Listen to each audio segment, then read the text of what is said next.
Good afternoon, everyone. I am Holly Jarek, and I am Chair of the Intellectual Disability Committee for the American Healthcare Association. Today I'd like to talk to you about the topic of recruitment, which is certainly a timely one nowadays. Recruitment is going to be one of our largest problems when we look at ICFs and when we look at SNFs, and it's really due to four factors at this point. The first one is the aging population.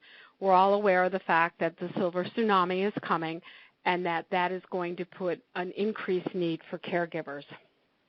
Also, we have an increased retirement of human service providers at this point in time. Within the next 10 years, we expect over 50% of the human service people to retire. We also have demands from state oversight agencies.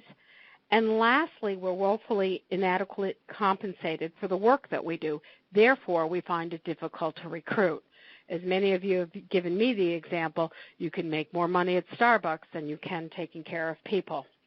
This obviously causes a supply and demand calamity that we are starting to enter.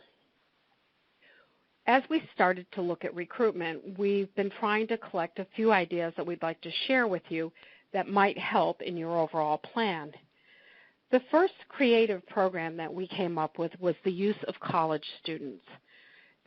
We have created a program that basically recruits juniors in college who are on their last year of work in a variety of programs, whether it is human services or it is nursing.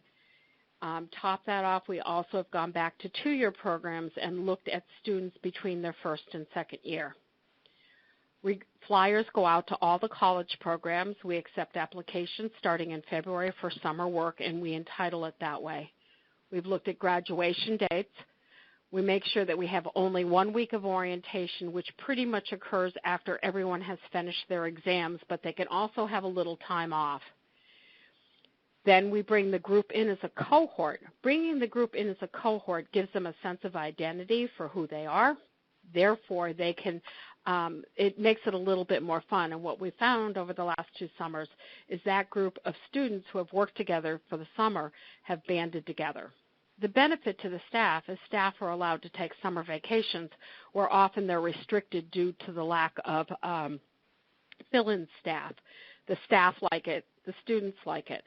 We've learned to sweeten the pot a little bit the second year by providing some specialty classes. You may want to do such things as, if they're in nursing, provide them some time with mentoring by a certain nurse. In human services, you may want to have them mentor with one of the administrators or the quality person to learn other roles within the facility. And both of these have brought people back. The last part of the program, which I think is very helpful, is to stay flexible with your hiring policies. We have been able to bridge the gap where we keep them on for 1 year after they leave so that they're allowed to come back during their holiday vacations. This has been very, very helpful during the Christmas vacation week when, again, staff like to have time off and you can get a few extra people to work the extra shifts. So you might want to try it. There's a lot of flexibility out there. You can go to your college programs, think of what type of students you may want to bring into your program.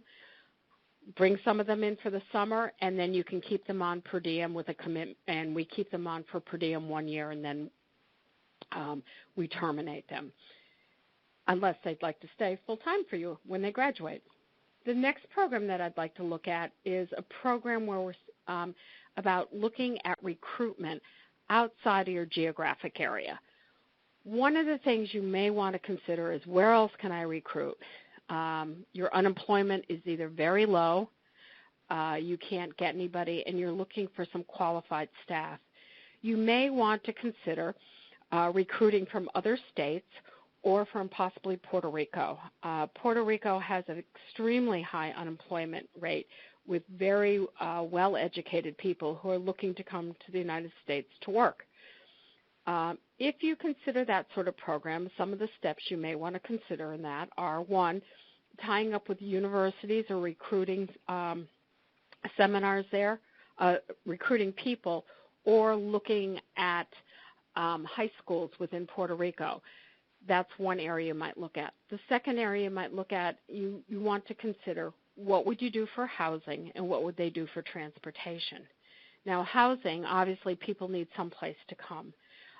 You may want to consider providing them with housing. Do you have an extra wing that's open? Do you have staff that might be willing to take in a new employee for maybe a period of 6 months and give them a small stipend? These are all creative ways about thinking about bringing staff. On the staff side, you would need to make sure that they meet all your requirements prior to them coming.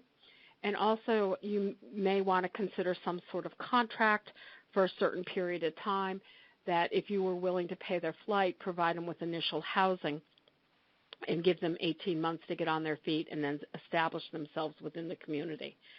It certainly is more of a high-risk situation. It is a little bit more costly, but again, if your recruitment problem is if you're in so much need of recruitment, you may also want to consider this idea. I know a couple of facilities are trying it, and I would love to hear how you're doing. Again, if you have any other pearls that you would like to share with us, please contact us at the American Healthcare Association, and we'll make sure that we contribute them to this list. Thank you.